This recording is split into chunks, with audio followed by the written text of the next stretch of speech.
કલ્યાણ foundation ગ્રામ સેવા કેન્દ્ર ખડસલીથી આપણે પીડીલેટના સેન્ટર પરથી આપણે જીવામૃત કેવી રીતે બનાવવું તેનો લાઈવ ડેમો જોઈશું.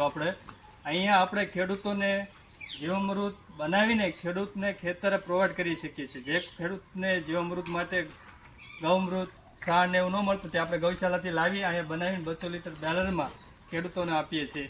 સૌપ્રથમ 200 લીટરનું આપણે એક બેરલ લીધું, 10 લીધું છે. સાથે સાથે આપણે જોઈ રહ્યા હતા 1 કિલો ચણાનો લોટ, 1 કિલો ગોળ અને 1 ખોબા જેવી માટી મેળવીને આપણે 200 લીટર બેરલમાં ઉમેરી શકીએ અને અહીંયાથી બનાવીને આપણે ખેડૂતને આપીએ છીએ. તો આપણે ચાલો નિહાળ